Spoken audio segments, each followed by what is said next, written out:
Hey guys, thanks for joining me. So today I'm going to talk about pre-workout. So if you're just starting to work out and you're thinking about taking something, I get asked a lot, what are you taking? What do you recommend? Things like that. So, I mean, there's a ton of pre-workout out on the market. I mean, there's probably thousands of different options, and every, mainstream bodybuilder has their own brand and things like that. So it's really hard to decide. Really what I go off of, honestly, is caffeine content. I'm kind of a caffeine addict. I love high amounts of caffeine, and it definitely gets me going.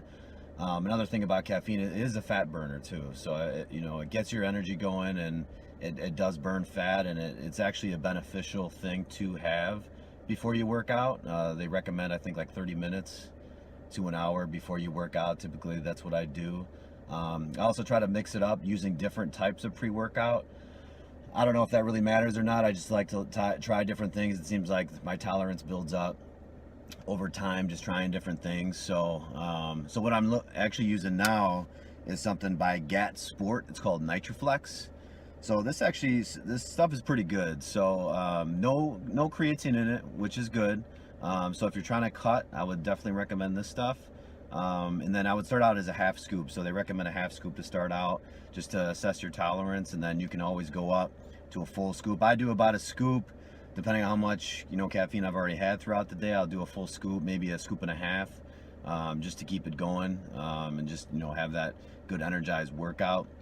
But this is recommended product. I've tried probably 30 other types of pre-workouts over the years, just because I've been doing it so long and I've tried so many. There's a lot of good ones out there, and there's a lot of bad ones. There's some that are crazy strong, where they have maybe 300 milligrams or 400 milligrams of caffeine per scoop. So you just got to be careful. You don't, if you're going from one to another. I've made the mistake before where you're doing one scoop of one, and then it only recommends a half a scoop of the other because it's twice as strong. You just got to be careful doing that.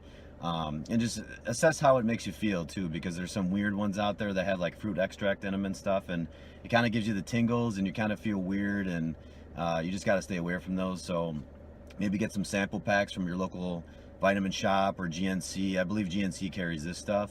I think it's pretty mainstream. This is about a month's supply, so check this one out. But there's also free samples that they usually have at the counter and stuff that you can get.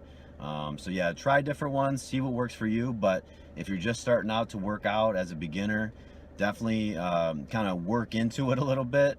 You don't want to over exert your body and your heart. If you're not someone that typically works out, or you're just starting out, you don't want to put that extra strain on your body. You're already going to be sore. It's already going to be out of the norm for your body. So just make sure that maybe a couple months into working out, start a little bit of pre-workout, see how you feel, or maybe just do less than half a scoop to start out. If you're pretty tolerant to caffeine already, you shouldn't have a problem. But yeah, just be careful starting out, and then eventually you can kind of work your way up to a full scoop, and then kind of go from there. But yeah, so I definitely recommend this product by GAT Sport, NitroFlex. Check it out. Thanks for watching, guys.